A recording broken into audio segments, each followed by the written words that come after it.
Hello everyone, welcome to Diploma Gurukul. Today we are going to learn different components of operating system. So let's start with process management. Okay, process मॅनेजमेंटला बघण्या अगोदर आपण काय करू, MSBT ला कोणत्या वेने question विचारले ते एकदा फक्त बघून घेऊ. सगळ्यात पहिले त्यांनी विचारला होता विंटर 2019 मध्ये list components of operating system explain process management in detail. Simply आपल्याला काय सगळे कंपोनेंट्सला काय करायचंय फक्त इनलिस्ट करायचं आणि प्रोसेस मॅनेजमेंटला डिटेलमध्ये समजावून सांगायचं. इनलिस्टला भेटेल 1 मार्क आणि डिस्क्रिप्शन ऑफ एनी वन म्हणजे काय आपण प्रोसेस मॅनेजमेंटचं जर डिस्क्रिप्शन लिहिलं तर त्याला किती मार्क भेटतील 3 मार्क्स. त्याच्यानंतर आहे describe various activity perform by following operating system components. Okay, first दिलेलं आहे आपल्याला मेमरी मॅनेजमेंट बरोबर आणि सेकंड दिलंय फाईल मॅनेजमेंट बरोबर. एकच मिनिट, हे फक्त याची फॉर्मॅटिंग आपण नीट करून घेऊ.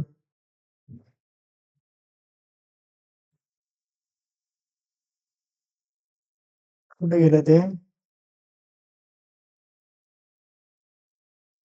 एक मिनिट, कंट्रोल एक्स, तर इथे कंट्रोल फाईल मॅनेजमेंट बरोबर.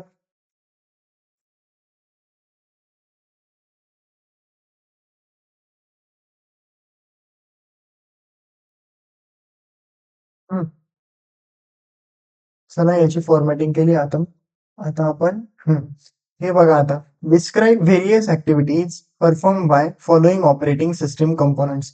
मेमरी मॅनेजमेंटची आपल्याला काय फक्त अशी ऍक्टिव्हिटी द्यायची आणि फाईल मॅनेजमेंटच्या काय द्यायची आपल्याला ऍक्टिव्हिटीजला मेन्शन करायचं. त्याच्यानंतर इथं म्हटलंय त्यांनी describe any 2 components of operating system. Operating सिस्टीमच्या 2 कंपोनंट कोणते पण 2 कंपोनंट आपल्याला काय सिम्पली डिस्क्राईब करायचे. नंतर list system component and explain any 2 पर्यंत आपल्याला या वे मध्ये काय क्वेश्चन विचारले गेलेले आतापर्यंत MSBT मध्ये. तर चला फर्स्ट कंपोनंटला आपण एकदम डिटेलमध्ये समजून घेऊ. सगळ्यात पहिले आहे आपल्याला प्रोसेस मॅनेजमेंट. सर्वांना माहिती आहे प्रोसेस म्हणजे काय, a program in execution is called as process. Means program becomes a process only when its instruction are executed by the CPU बरोबर. यांना काय म्हणायचंय, प्रोग्राम प्रोसेस कधी बनते जेव्हा सीपीयू काय करतो सिम्पली त्या प्रोसेसला और त्या प्रोग्रामला काय करतो एक्झिक्यूट करतो, तेव्हा ती कशामध्ये कन्वर्ट होऊन जाते प्रोसेसमध्ये. इथं तेच लिहिलं आपण, means a program becomes a process only when its instruction are executed by the CPU. Simple आहे. हे नाही लिहिलं ना तरी पण चालेल. फर्स्ट पॉइंट आपला हा जर लिहिला तरी चालेल, हे नाही लिहिलं तरी पण चालेल. आता second point, a process include the complete execution context बरोबर. आता प्रोसेसमध्ये काय काय असतं, सगळ्यात पहिले असतो कोड, नंतर डेटा असतो, नंतर रजिस्टर्स असतात, रिसोर्सेस त्या प्रोसेसला कोणते कोणते लागणार आहे त्यांची इन्फॉर्मेशन असते बरोबर. मी तुम्हाला एक एक्झाम्पल दाखवतो. टास्क मॅनेजर बरोबर, इथे आपण टास्क मॅनेजर मध्ये आलो. तुम्ही इथे बघू शकता. आता ते प्रोसेस डिटेल्स मध्ये जाऊ आपण. बघा आता ही काय एक प्रोसेस आहे आपली, वर्डची प्रोसेस आहे का इथे. बघा इथं वन नोटची काय आता करंटली कोणत्या स्टेटमध्ये, रनिंग स्टेटमध्ये बघू शकता तुम्ही. सगळ्या प्रोसेसेस काय रनिंग स्टेटमध्ये. नंतर काय युजर नेम. आता वन नोटचं युजर नेम काय PRERN बरोबर. नंतर तुम्ही बघू शकता सीपीयू ची इन्फॉर्मेशन आहे, वर्किंग इन्फॉर्मेशन आहे, नंतर प्लॅटफॉर्म UAC बरोबर. तर एक प्रोसेस कडे ना खूप साऱ्या इन्फॉर्मेशन असतात. फॉर एक्झाम्पल त्याची आयडी झाली कशासाठी, त्या प्रोसेसला युनिकली आयडेंटिफाय करण्यासाठी. प्रोसेसचा कॉन्टेक्स्ट म्हणजे प्रोसेसचा इन्फॉर्मेशन काय ती झाली, प्रोसेसचा डेटा काय. ओके, तर या सगळ्या गोष्टी काय प्रोसेस काय करत असते इन्क्लूड करत असते. मग आपण तेच लिहिलंय, a process include the complete execution context. Complete execution context म्हणजे काय कोड, नंतर काय डेटा, नंतर काय रजिस्टर्स. ओके, नंतर रिसोर्सेस इन यूज, त्या प्रोसेसने कोणते कोणते रिसोर्सेस यूज केले या सगळ्या इन्फॉर्मेशन काय करते ती तिच्या सोबत ठेवते बरोबर.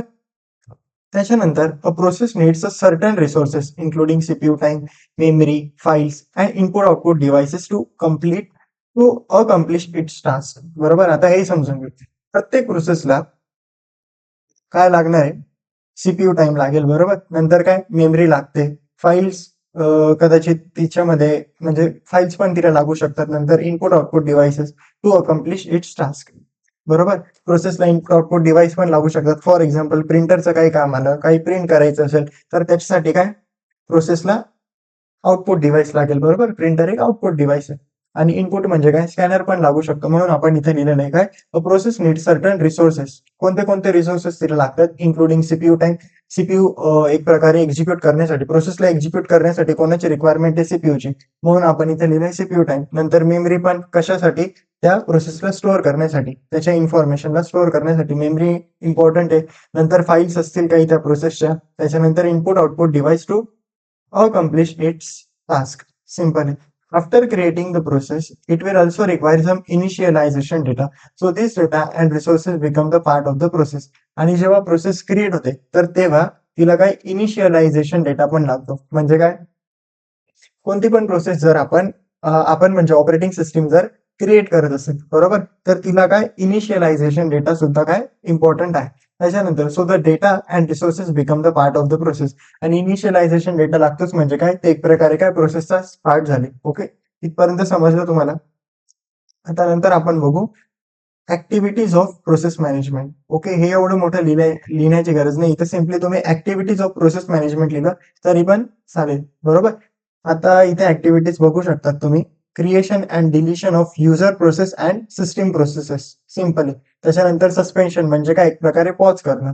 नंतर काय suspension and resumption of processes.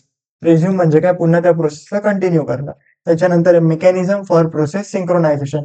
Synchronisation म्हणजे आता आपण नीट समजून घेऊ. फॉर एक्झाम्पल हा एक युजर आहे बरोबर. हा एक आपला युजर नंबर 2 आहे. या दोघांना काय करायचंय काहीतरी काम परफॉर्म करायचंय. आता सीपीयू आपला एकच आहे. सीपीयू काय आपला एकच. पण मला एक सांगा या सीपीयूला या दोघं प्रोसेसला काय एका टायमाला एक्झिक्यूट नाही करता येणार. फॉर एक्झाम्पल सीपीयू जाऊ द्या, आपल्याकडे काय फक्त अशी एकच प्रिंटर आहे. फक्त अज्युम करा आपल्याकडे काय एक प्रिंटर आहे इथे. आपण सीपीयूचं नाही घेणार एक्झाम्पल, प्रिंटरचं घेतो.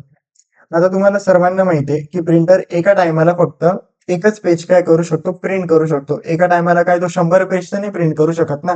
मग समजा या प्रोसेस 1 ला काय करायचंय, ही प्रोसेस 1 आहे आणि ही प्रोसेस 2 दोघांना काय करायचंय काहीतरी इमेज आहे तिला काय प्रिंट करण्यासाठी काय त्यांना सेंड करायची कोणाकडे प्रिंटर करेल. तर मला एक सांगा प्रिंटर काय करेल सगळ्यात पहिले कोणत्या तरी एक प्रोसेसला घेईल आणि तिला एक्झिक्यूट करेल बरोबर.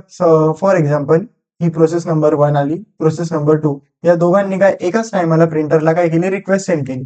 तर प्रिंटर सिम्पली काय करेल एफसीएफएस डिफरंट डिफरंट जे शेड्युलिंग अल्गोरिदम असतील. एफसीएफएस म्हणजे काय फर्स्ट कम फर्स्ट सर्व. आता इथे तर तुम्ही बघू शकता एकाच टायमाला दोघं पण प्रोसेस आल्या तर प्रिंटर काय करेल दोघांपैकी कोणत्या पण एक प्रोसेसला घेईल. फॉर एक्झाम्पल इला घेतलं, इचा आधी काय करेल काम प्रिंट करेल. त्याच्यानंतर काय दुसऱ्या प्रोसेसचं जे पण काही इमेज असेल तिला प्रिंट करेल. मग यालाच काय म्हणत असतो सिंक्रोनायझेशन. सिंक्रोनायझेशन म्हणजे काय पहिले एक टास्क कंप्लीट होईल त्याच्यानंतर दुसरा टास्क. इथपर्यंत कळलं. तर a mechanism for process synchronisation बरोबर. प्रोसेस मॅनेजमेंटची एक ऍक्टिव्हिटी काय आहे ते a mechanism for process synchronisation. Okay, नंतर a mechanism for process communication. दोन प्रोसेस मधलं कम्युनिकेशन पण प्रोसेस मॅनेजमेंटच्या अंडर काय हँडल होत असतं. त्याच्यानंतर मेकॅनिझम फॉर डेडलॉक हँडलिंग. आता डेडलॉक काय असतं आपण ते समजून घेऊ. डेडलॉक म्हणजे आपण सिम्पली काय करू आता 4 ब्लॉक्स काढू बरोबर. आता हे 4 ब्लॉक्स काढल्यानंतर फक्त मला प्लेस करू द्या.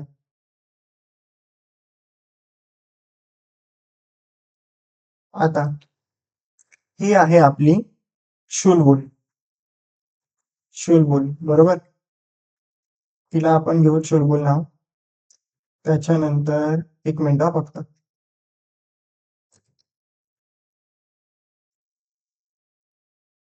ही झाली माझी चुलबुल.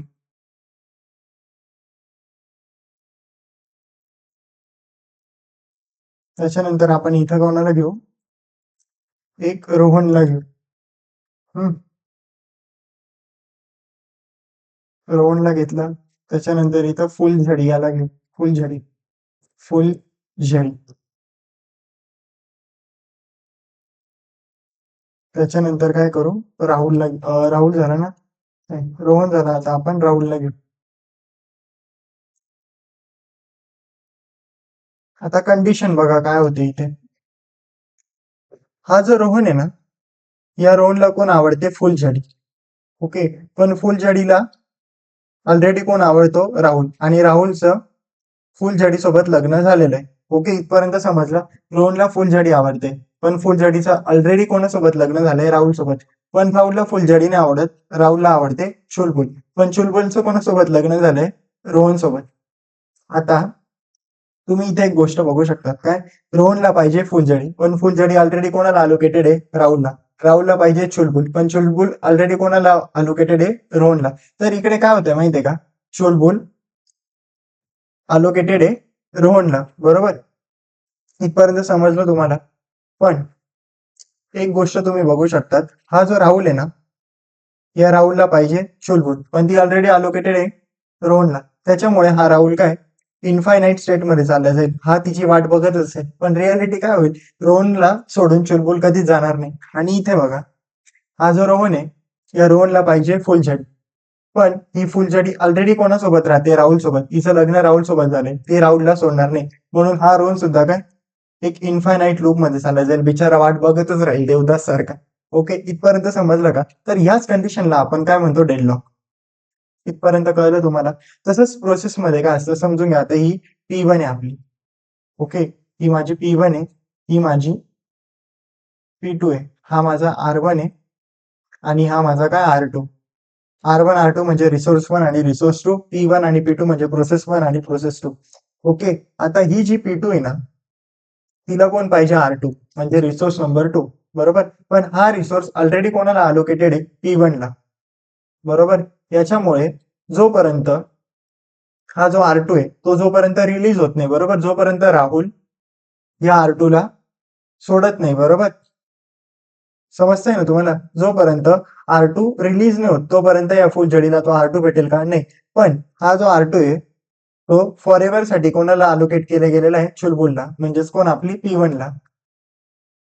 याच्यामुळे हा रिसोर्स रिलीजच नाही होऊ शकत, आणि याच कंडिशनला आपण काय म्हणतो? Simply deadlock. आय होप तुम्हाला समजलं असेल डेडलॉक म्हणजे काय. आपण एकदम इझी एक्झाम्पलने समजून घेतलंय. तर त्याच प्रोसेस, ओके, त्याच गोष्टीला हँडल करण्यासाठी काय, एक मेकॅनिझम आहे. कशाच्या अंडर? प्रोसेस मॅनेजमेंटच्या अंडर. आय होप तुम्हाला समजलं असेल ते.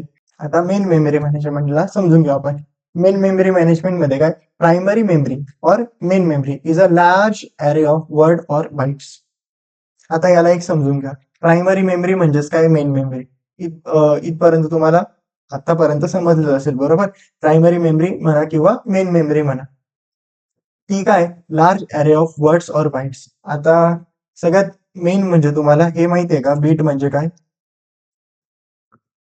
ओके, बीट म्हणजे काय, वर्ड म्हणजे काय, बीट नंतर बाईट येईल आपला, बाईट नाही, निबल. निबल नंतर आपली येईल बाईट, बाईट नंतर आपलं वर्ड, बरोबर. बीट म्हणजे काय, वन बीट, बरोबर. बीट म्हणजे वन बीट. निबल म्हणजे काय, कलेक्शन ऑफ 4 बीट. बाईट म्हणजे काय, कलेक्शन ऑफ 8 बीट. आणि वर्ड म्हणजे काय, कलेक्शन ऑफ 16 बीट. आता बीट म्हणजे सिम्पली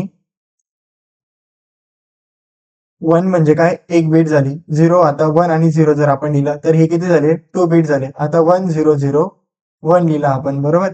तर याला काय म्हणू आपण? याला निबल म्हणू. इथपर्यंत कळलं तुम्हाला? Collection of 4 bit is called as nibble. आता हे जर 4 वर्ड, ओके, 4 बीट जर आपण पुन्हा लिहिलं, फॉर एक्झाम्पल आपण काय लिहू, 1 0 0 1, बरोबर. तर collection of 8 bit is called as what? Byte, बरोबर. ही गोष्ट आधी समजून घ्या. मी हे मोठं करतो, एकदा बघून घ्या फक्त. पर्यंत समजलं? तरी तर त्यांनी तेच म्हटलंय काय, main memory is a large अरे ऑफ वर्ड्स और बाइट्स, बरोबर. एक मेन मेमरीची फक्त तुम्ही काय करा, इमेज मी तुम्हाला दाखवतो मेन मेमरीची. मेन मेमरी कशी दिसते ती, मेन मेमरी. ओके, बघा, यालाच काय म्हणत असतो, मेन मेमरी किंवा.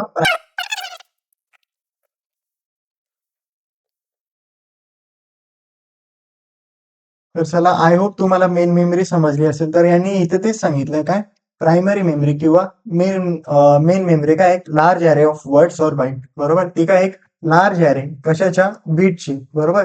बीटचा काय तो एक सिम्पली लार्ज ॲरे, आणि ॲरे म्हणजे तुम्हाला माहिती आहे collection of data is called as array. नंतर काय each word or byte has its own, इथं काय has its own address. Okay, इथे एक मिस्टेक झाली, हॅज इट्स ओन ऍड्रेस, बरोबर. प्रत्येक वर्ड आणि प्रत्येक बाईटला काय स्वतःचा एक ओन ऍड्रेस आहे, इथपर्यंत समजलं. Each word or byte has its own address. प्रत्येक वर्ड आणि बाईटला काय त्याचा स्वतःचा एक ऍड्रेस आहे. The CPU can directly access data and instruction store in a main memory. CPU काय सिम्पली डायरेक्टली ऍक्सेस करू शकतो सगळ्या डेटाला, सगळ्या इन्स्ट्रक्शनला जो मेन मेमरी मध्ये स्टोर आहे, बरोबर. Program and data must be loaded in to the main memory before execution. आणि प्रोग्राम आणि डेटा काय मस्ट बी लोड म्हणजे काय एक्झिक्युशनसाठी प्रोग्राम आणि जो पण काय डेटा असेल प्रोग्रामच्या रिलेटेड, प्रोसेसच्या रिलेटेड, तो काय मेन मेमरीमध्ये स्टोअर 100% पाहिजे. नंतर काय so program can run only when its present in a main memory. आता हे समजून घ्या, जेव्हा पण कोणती पण प्रोसेस एक्झिक्यूट होत असेल ना, तर त्याची रिक्वायर्ड जेवढ्या पण गोष्टी ना, त्याला ज्या पण इन्फॉर्मेशन लागते ती सगळी मेन मेमरीमध्ये पाहिजे. आता का का कारण की मेन मेमरी खूप जास्त फास्ट एक्झिक्युशन करते. कॅश मेमरी काय एक प्रकारे खूप फास्ट एक्झिक्युशन करते. त्याच जागी जर तुम्ही सेकंडरी डिव्हाइसेस म्हटले, secondary storage device, for example SSD, okay, hard disk, या सगळ्या काय प्रोसेसिंगसाठी खूप जास्त स्लो आहे. म्हणून आपण काय करतो, यांना हार्ड डिस्क मधून यांचा जो पण काय डेटा असेल तो कशामध्ये स्टोअर करतो, मेन मेमरीमध्ये. का कारण की ही खूप जास्त फास्ट एक्झिक्यूट करते. आणि त्याच्यासाठी सगळ्या गोष्टी काय तिला जेवढ्या पण गोष्टी रिक्वायर्ड आहे ना, जेवढ्या पण गोष्टी लागतात त्या काय मेन मेमरीमध्ये पाहिजे. इथं त्यांनी सिम्पली तेच म्हटलेलं आहे. आता हा पार्ट फक्त तुमच्या अंडरस्टँडिंगसाठी, ओके. याचं एक क्वेश्चन आलेला आहे ऍक्टिव्हिटीजच्या रिलेटेड, बरोबर. तर जेव्हा पण ऍक्टिव्हिटीज विचारतील ना, तर सिम्पली हे लिहा तुम्ही काय main memory management is responsible for allocating and deallocating memory to processes, बरोबर. मेन मेमरी मॅनेजमेंट कशासाठी रिस्पॉन्सिबल आहे, allocating and deallocating process, allocating and deallocating memory, बरोबर. त्या प्रोसेस पासून मेमरीला घेणं आणि प्रोसेस पासून त्या प्रोसेस पासून त्या मेमरीला घेणं आणि प्रोसेसला काय मेमरी देण्यासाठी काय ही मेमरी मॅनेजमेंट रिस्पॉन्सिबल आहे. त्याच्यानंतर the operating system keep track of which memory location are free and which are occupied, बरोबर. ऑपरेटिंग सिस्टीम काय करते, सिम्पली ट्रॅक ठेवते कोणतं जे लोकेशन आहे, कोणती मेमरी काय एक प्रकारे अलोकेट केलेली, कोणती मेमरी डिअलोकेट केली, कोणती मेमरी फ्री. तर या सगळ्या गोष्टींचं ऑपरेटिंग सिस्टीम काय करते, ट्रॅक ठेवते. It maintain a list of available memory location. ही काय करते, जेवढ्या पण जागा, जेवढी पण स्पेस आता रिकामी असेल तर त्या सगळ्यांची काय करते, सिम्पली इन्फॉर्मेशन स्टोअर करते आपली operating system. When a program need to be executed it first loaded from secondary storage in to the main memory. आणि जेव्हा पण प्रोग्रामला काय एक्झिक्यूट करायचं असेल तर ते सिम्पली काय सेकंडरी स्टोरेज पासून मेन मेमरीमध्ये शिफ्ट केले जातात, बरोबर. Before loading the program the operating system check the free memory list, बरोबर. कोणत्या पण प्रोग्रामला लोड करण्या अगोदर ऑपरेटिंग सिस्टीम बघते काय की मेन मेमरीमध्ये जागा आहे की नाही. त्याच्यानंतर it allocates the require amount of memory based on the size of program. आणि त्या प्रोग्रामची जेवढी पण साईज असेल ना त्याच्या बेसिसवर काय सिम्पली मेन मेमरीमध्ये काय त्या प्रोग्रामला और त्या प्रोसेसला काय जागा दिली जाईल. After allocation the operating system update the list of free memory location. आणि अलोकेशन झाल्यानंतर सिम्पली ऑपरेटिंग सिस्टीम काय करेल, अपडेट करेल काय की आता किती जागा रिकामी, बरोबर. आधी एवढी जागा रिकामी होती, मग नंतर काय एक नवीन प्रोग्राम, नवीन प्रोसेस काय केली गेली, अलोकेट केली गेली.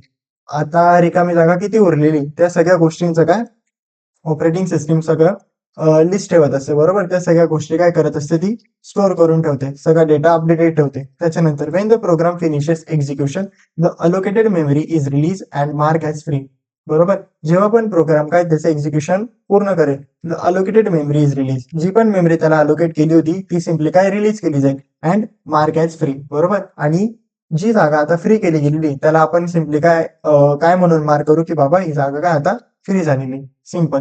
आता नंतर आहे फाईल मॅनेजमेंट. फाईल मॅनेजमेंट म्हणजे आता समजून घेऊ आपण, ओके. ह्या डिफरंट डिफरंट ज्या फाईल आहे, व्हॉट इज ग्रेड, बरोबर, IT 2024, तर या सगळ्या फाईलला मॅनेज करण्यासाठी ऑपरेटिंग सिस्टीमचा कंपोनंट कोणता आपला फाईल मॅनेजमेंट. आता याच्या अंडर काय काय आहे समजून घेऊ आपण. A file is a collection of related information define by its creator. आता आपण रिलेटेड इन्फॉर्मेशन का म्हटलंय, बरोबर. File is a collection of related information, हे समजून घेऊ. आता समजा ही व्हॉट इज ग्रेड नावाची फाईल आहे, राईट. हिच्यावर मी डबल क्लिक केली तर तुम्ही इथं बघू शकता सगळी जी इन्फॉर्मेशन आहे ना ती कशाच्या रिलेटेड आहे, ग्रेडच्या रिलेटेड. फॉर एक्झाम्पल आपली ही डिप्लोमा गुरुकुलची ऑपरेटिंग सिस्टीमची चॅप्टर नंबर 1 ची काय नोट्स आहे. तर याच्यामध्ये तुम्ही बघू शकता सगळे काय रिलेटेड इन्फॉर्मेशन आहे, चॅप्टर 1 च्या रिलेटेडच सगळा डेटा. म्हणून आपण काय म्हटलंय, file is a collection of related information define by its creator. आणि ही कोणाद्वारे डिफाईन केली जाते, क्रिएटरद्वारे, तुमच्या आमच्यासारख्या. नंतर computer can store files on secondary storage device such as hard disk, magnetic tapes and optical disk. बरोबर. आता मॅग्नेटिक टेप्स काय, याच्यामध्ये सुद्धा तुम्ही काय या फाईलला स्टोअर करू शकता. मॅग्नेटिक टेप्स, बरोबर, बघू शकता. याच्यामध्ये काय सिम्पली आपण स्टोअर करू शकतो. नंतर काय म्हटलं इथे, ऑप्टिकल होतं ना काहीतरी, ऑप्टिकल डिस्क, ऑप्टिकल डिस्क, बघा. या ऑप्टिकल डिस्क मध्ये पण काय आपण सिम्पली डेटाला स्टोअर करू शकतो, फाईलला स्टोअर करू शकतो. Simple. Secondary storage device provide permanent storage for data and program. आता ही एक गोष्ट लक्षात ठेवा, मेन मेमरी मध्ये काय सगळा डेटा काय असतो, टेम्पररी असतो. मी तुम्हाला प्रूफ दाखवतो. आता फॉर एक्झाम्पल समजा मेन मेमरी मध्ये 1 नोट नावाचा डेटा काय आता स्टोअर केलेला आहे. आता मी हिला काय करतो, एंड टास्क करतो, एंड प्रोसेस. 1 नोट बघा गायब झाली इथून. बरोबर. जर आपण कोणत्या पण प्रोसेसला काय केलं, क्लोज केलं किंवा तिचा टास्क काय केला, एंड केला, तर ती सिम्पली काय झाली, एक प्रकारे या मेन मेमरी मधून काय झाली, रिमूव्ह झाली. बघू शकता तुम्ही इथे मेन मेमरी मध्ये दिसते का तुम्हाला आता करंटली, नाही. तिला जेवढे पण रिसोर्सेस आपण अलोकेट केले होते, फॉर एक्झाम्पल बघा इथे तुम्ही बघू शकता सीपीयू अलोकेट केला होता आपण, बरोबर. त्या सीपीयूने काय केलं, सिम्पली त्याचा टाइम जो पण दिलेला होता तो काय घेऊन घेतला, म्हणजे सीपीयू काय एक प्रकारे डिअलोकेट केला गेला. बघू शकता तुम्ही इथे. तर इथं त्यांनी तेच म्हटलंय, बरोबर. मेन मेमरी काय टेम्पररी, बरोबर, हिच्यामध्ये सगळा टेम्पररी डेटा असतो. तिच्यामध्ये डेटा जो आहे तो परमनंट स्टोअर नाही केला जात. पण फाईल मॅनेजमेंट मध्ये काय सगळा डेटा परमनंट असतो, बरोबर. फाईल मॅनेजमेंट मध्ये तुम्ही बघू शकता परमनंट डेटा आपण कुठे स्टोअर करतो, हार्ड डिस्क सारख्या डिव्हाइस मध्ये, पेन ड्राईव्ह सारख्या डिव्हाइस मध्ये, बरोबर. काय असतो, आपला डेटा परमनंट स्टोअर होऊन जातो. आपण पुन्हा 1 नोटला ओपन करू.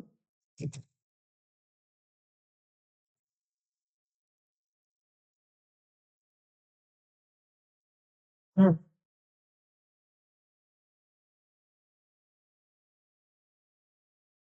बरोबर. आता नेक्स्ट बघू आपण काय दिलं होतं त्यांनी. हे समजलं का तुम्हाला, secondary storage provides permanent storage for data and programs. Different storage device have different speed, capacity and access methods, right. Different different storage डिव्हाइसची आपली वेगवेगळी प्रॉपर्टी असेल, बरोबर. तर आपण इथं तेच म्हटलंय, different storage device have different speed, capacity and access methods, right. Files are group into directory for easy management and access, बरोबर. फाईल्स काय असू शकतात, आपल्या फोल्डरमध्ये पण आपण स्टोअर करू शकतो. तर आपण इथं तेच लिहिलेलं आहे, कशासाठी, इझी मॅनेजमेंट आणि ऍक्सेससाठी. This directory may contain files and other directory. आणि त्या डायरेक्टरीमध्ये काय फाईल्स पण असू शकतात किंवा अदर डायरेक्टरी, अदर फोल्डर पण काय आपण सिम्पली स्टोअर करू शकतो. द आता बघा तुम्हाला रिअल लाईफ दाखवतो. समजा हे झिरो दा क्लोन आहे. झिरो दा क्लोन मध्ये आणखी एक सब डायरेक्टरी बॅकएंड मध्ये आता करंटली काहीच नाही. फ्रंट एंड मध्ये आहे का, बघा. फ्रंट एंड मध्ये काय या पॅकेज नावाची एक फाईल काय स्टोअर केलेली, जेसॉन सोर्स फाईल. तर आपण इथे तेच मेन्शन केलं होतं, बरोबर. आता याच्या ऍक्टिव्हिटीजला बघू. फाईल मॅनेजमेंटच्या कोणत्या कोणत्या activity, creation and deletion of file, creation and deletion of directory, the support for manipulating files and directory. म्हणजे काय सिम्पली आपण काय करू शकतो, फाईलला अपडेट करू शकतो, डायरेक्टरीला काय अपडेट करू शकतो. या सर्वांचा काय अपडेशनचा सपोर्ट प्रोव्हाइड केलेला आहे. कशाच्या अंडर, फाईल मॅनेजमेंटच्या अंडर, बरोबर. नंतर काय, the mapping of files on secondary storage device. Simply secondary storage डिव्हाइसवर काय जेवढ्या पण फाईल्स आहेत त्यांना काय स्टोअर करणं, म्हणजेच काय मॅपिंग करणं. The backup of files on storage, stable storage device, बरोबर. स्टेबल स्टोरेज मीडिया, बरोबर. आपण काय करू शकतो, समजून घ्या. आता ही हार्ड डिस्क आहे, या हार्ड डिस्क मध्ये आपण काय आपली जी पण काय फाईल असेल तिला स्टोअर करून काय सिम्पली बॅकअप साठी ठेवू शकतो. म्हणजे उद्या जाऊन जर माझा लॅपटॉप बंद पडला तर या स्टोरेज डिव्हाइस मध्ये काय ती फाईल सेफ असेल. नंतर आपण बघू input output system management. Input output device management provide an environment for better interaction between system and input output devices such as printer, scanner, tape drivers, tape drives. बरोबर. आता आपण हे समजून घेऊ यांना काय सांगायचं. Input output device management provide environment. बरोबर, एक प्रकारे काय एक इन्व्हायरमेंट प्रोव्हाइड करते. कशासाठी? Better interaction between the system and input output device. बरोबर, इनपुट आउटपुट डिव्हाइस आणि सिस्टम मध्ये काय एक बेटर इंटरॅक्शन होण्यासाठी काय एक प्रकारे इन्व्हायरमेंट प्रोव्हाइड करतो. कोण? Input output system management. आणि इनपुट आउटपुट डिव्हाइस कोण झाले? प्रिंटर झाले, स्कॅनर झाले. आता याला तुम्ही रिअल लाईफ एक्झाम्पलने समजा हा काय आपला प्रिंटर आहे, हे माझं आता काय सिस्टीम आहे. तर यांच्यामध्ये एक चांगलं कनेक्शन इस्टॅब्लिश करण्यासाठी काय input output system management responsible असतं. इथपर्यंत कळलं. नंतर काय, to interact with input output devices in an effective manner the operating system uses some special program known as device driver. आता डिव्हाइस ड्रायव्हर काय ते समजून घ्या. आता हा काय एक प्रकारे वायफाय. बरोबर, वायफाय काय झालं? एक प्रकारे डिव्हाइस झालं है ना. नंतर हे ब्लूटूथ आहे. बरोबर, हे काय नाईट लाईट आहे, एअरप्लेन मोड, हे सगळे जे तुम्हाला दिसतंय ना सॉफ्टवेअरच्या थ्रू, यांनाच काय म्हणतो आपण? ड्रायव्हर. आता हा काय एक वायफाय ड्रायव्हर. बरोबर, हा काय आपला एक ब्लूटूथ ड्रायव्हर आहे. आता वायफाय ड्रायव्हरच्या थ्रू आपण ड्रायव्हर काय असतो त्याला समजून घेऊ. फॉर एक्झाम्पल, तुम्हाला काय करायचंय, कोणतं तरी वायफाय. आता इथं आपण पोको X4 प्रो 5Gचं काही सिम्पली हॉटस्पॉट घेतलेलं आहे. बरोबर, आपण त्याला काय अज्युम करू, आपण काय वायफायला कनेक्शन, वायफाय सोबत कनेक्शन काय केलं? इस्टॅब्लिश केलेलं आहे. मग ते वायफाय सोबत कनेक्शन इस्टॅब्लिश करण्यासाठी आपल्याला काय लागेल? एक सॉफ्टवेअर लागेल. सॉफ्टवेअर म्हणजेच काय? Simply device driver. तर डिव्हाइस ड्रायव्हर काय एक प्रकारे सॉफ्टवेअर आहे. नाही समजलं? बघा, आता ऑपरेटिंग सिस्टीम आहे. ऑपरेटिंग सिस्टीमला काय करायचं? आपण रिक्वेस्ट सेंड केली. बरोबर, कशासाठी? की बाबा मला काय करायचं, हा जो पोकोचा फोन आहे ना, याचं काय सिम्पली हॉटस्पॉटला ऍक्सेस करायचं, म्हणजे काय ऍज अ वायफाय म्हणून मला या फोनला युज करायचं. तर ऑपरेटिंग सिस्टीम काय डायरेक्ट करणार आहे का ती गोष्ट? नाही. त्याच्यासाठी एक डेडिकेटेड सॉफ्टवेअर आहे, त्यालाच काय म्हणतो आपण? Device driver. तो काय करेल? ऑपरेटिंग सिस्टीमने जर डिव्हाइस ड्रायव्हरला काय सांगितलं, तर सिम्पली डिव्हाइस ड्रायव्हर काय करेल? त्या सगळ्या इन्फॉर्मेशनला काय करेल? सिम्पली ट्रान्सलेट करेल आणि काय करेल? आपल्या हार्डवेअर सोबत म्हणजे या फोन सोबत काय करेल? कनेक्ट करेल. इथपर्यंत समजलं? मग तुम्ही असं पण म्हणू शकता, device driver act as an interface between what? Operating system and hardware device. तर इथे आपण तेच म्हटलंय, to interact with input output devices in an effective manner the operating system uses some special program known as device driver. बरोबर, effective manner मध्ये communication करण्यासाठी, interaction करण्यासाठी operating system एक स्पेशल प्रोग्रामचा यूज करते आणि त्यालाच काय म्हणतो आपण? Device driver. A device driver is specific type of computer software. बरोबर, हे आता आपण डिस्कस केलं. That is develop to allow interaction between hardware devices. आणि कशासाठी डेव्हलप केलं हे? हार्डवेअर डिव्हाइस सोबत इंटरॅक्शन करण्यासाठी. आता याच्या ऍक्टिव्हिटीज बघू आपण. Providing interface between operating system and hardware device, managing devices, नंतर transferring data, detecting input output completion. म्हणजे काय? सिम्पली माझं इनपुट आउटपुट जे पण मी काम दिलं होतं ते पूर्ण झालं की नाही, यालाच काय म्हणतो आपण? Detecting input output completion. हे तर समजलं ना तुम्हाला? Providing interface between operating system and hardware device आताच आपण डिस्कस केलं. त्याच्यानंतर मॅनेजिंग डिव्हाइस, इनपुट आउटपुट डिव्हाइसला काय सिम्पली या कंपोनंटच्या अंडर. बरोबर, कोणता कंपोनंट? इनपुट आउटपुट सिस्टीम मॅनेजमेंटच्या अंडर काय मॅनेज केलं जातं. Transferring data. बरोबर, डेटाला आपण काय ट्रान्सफर करू शकतो. Detecting input output completion. Simple आहे, हे आत्ताच डिस्कस केलं. त्याच्यानंतर सेकंडरी स्टोरेज मॅनेजमेंट. आता सेकंडरी स्टोरेज मॅनेजमेंटला समजून घेऊ आपण. अ computer system uses different level of storage such as cache memory, primary memory and secondary memory.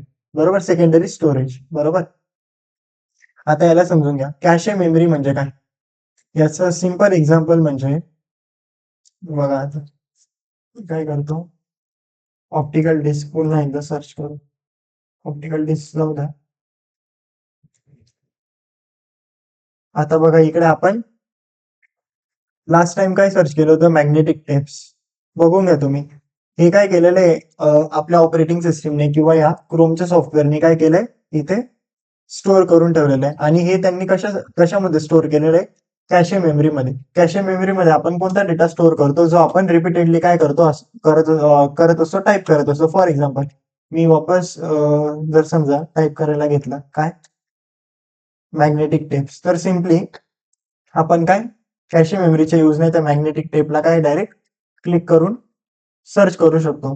तर कॅशे मेमरीचा यूज कशासाठी होतो? जो पण आपण रिपीटेड डेटा काय करत असेल, सर्च करत असेल किंवा रिपीटेड इन्फॉर्मेशन काय सर्च करत असेल, तर तो कशामध्ये तो तो जो काही डेटा असतो तो कशामध्ये स्टोअर होतो, कॅशे मेमरीमध्ये. याचं बेस्ट एक्झाम्पल म्हणजे व्हॉट्सअप. व्हॉट्सअपवर तुम्ही जेव्हा चॅट करता बघा, चॅटिंग केल्यानंतर ते वर दाखवतं बघा सजेशन मध्ये काय. फॉर एक्झाम्पल आपण काय करतोय असं पुन्हा पुन्हा जर कोणाला सेंड करत असू ना, तर तुम्ही फक्त केलेलं ना वर लगेच सजेशन येईल काय करतोय. तर ह्या सगळ्या गोष्टी कशामध्ये स्टोअर होतात, कॅशे मेमरीमध्ये. ओके, तर आता इथे समजून घ्या आपण. Running program can access data. नाही, हे नव्हतं बघा आपण. हा, a computer system uses different level of storage. बरोबर, कम्प्युटर सिस्टम काय डिफरंट डिफरंट लेवल ऑफ म्हणजे काय, डिफरंट डिफरंट स्टोरेजला काय करते, यूज करते. Such as cache memory. Cache memory समजलं तुम्हाला. प्रायमरी मेमरी म्हणजे पण माहिती आहे आणि सेकंडरी स्टोरेज पण माहिती आहे. बरोबर, हार्ड डिस्क झालं, एसएसडी झालं. नंतर running program can access data only when it is present in a cache memory or main memory. हे आताच आपण बघितलं. जो पण कोणी रनिंग प्रोग्राम असेल, त्याला जर त्याचं टास्क एक्झिक्यूट करायचं असेल, तर त्याच्या सगळी जी पण काय रिलेटेड इन्फॉर्मेशन आहे, जी पण रिक्वायर्ड इन्फॉर्मेशन आहे, ती कशामध्ये स्टोअर पाहिजे, मेन मेमरीमध्ये. बरोबर, सेकंडरी स्टोरेज मध्ये का स्टोअर नाही पाहिजे, कारण की सेकंडरी स्टोरेज मध्ये काम करण्यासाठी खूप जास्त वेळ लागेल. ओके, ती खूप जास्त हळू आहे, म्हणून ऑपरेटिंग सिस्टम काय करते, सिम्पली सगळ्या गोष्टी रॅम मध्ये काय स्टोअर करते, त्या प्रोसेसला एक्झिक्यूट करण्यासाठीच्या सगळ्या गोष्टी. नंतर इथं main memory has limited capacity and lose its data Wien the power is turn off. बरोबर, जेव्हा आपण लॅपटॉपला स्विच ऑफ करू, तर सिम्पली मेन मेमरीमध्ये जेवढा पण डेटा असेल तो काय एक प्रकारे रिमूव्ह होऊन जाईल. इथं बघा आता, therefore secondary storage is use to store the data and program permanently. आणि त्याच्यासाठीच आपण कोणाला यूज करतो, सेकंडरी स्टोरेज डिव्हाइसेसला डेटाला परमनंटली स्टोअर करण्यासाठी. Secondary storage act as a backup for the data store in a main memory. Right, backup म्हणूनच काम करतात ना ते एक प्रकारे. त्याच्यानंतर example of secondary devices include hard disk, SSD, CDs, DVDs आणि सीडीज. सीडीएस नाही, सॉरी, सीडीज म्हटलंय आपण इथे. डीव्हीडीज, नंतर magnetic tapes and pen drive. Data store in secondary storage is transfer to main memory whenever it is needed for execution. जेव्हा जेव्हा आपल्याला एक्झिक्युशनची गरज पडेल, तेव्हा तेव्हा सेकंडरी स्टोरेज मधला सगळा डेटा कशामध्ये येईल, मेन मेमरीमध्ये. The operating system manages the storage, retrieval and organisation of data on a secondary storage device. Simple आहे. ऑपरेटिंग सिस्टम काय करते, मॅनेज करते स्टोरेजला, रिट्रीव्हलला म्हणजे इन्फॉर्मेशनला घेण्यासाठी, ऑर्गनायझेशन ऑफ डेटा, डेटाला ऑर्गनाइज करण्यासाठी. या सगळ्या गोष्टी काय सेकंडरी स्टोरेजवर ऑपरेटिंग सिस्टम काय करत असते, मॅनेज करत असते. आता ऍक्टिव्हिटी समजून घ्या. इथे दिलंय मॅनेजिंग फ्री स्पेस. म्हणजे काय, managing the free space available on the secondary storage device.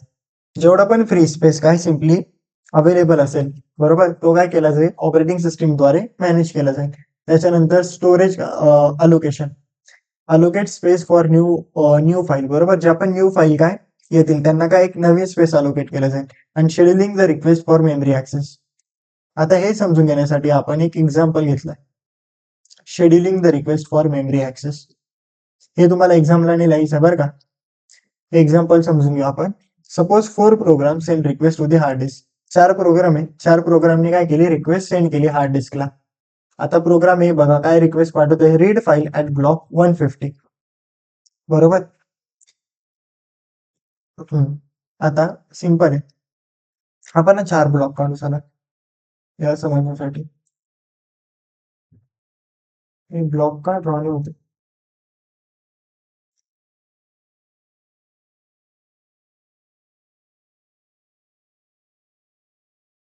हे बंद झालं वाटतं, एक मिनिट.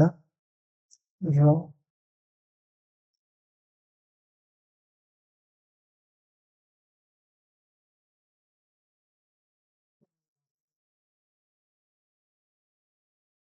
बघू शकता तुम्ही इथे काय आपण 4 ब्लॉक्स घेतलेले इथे सिम्पली.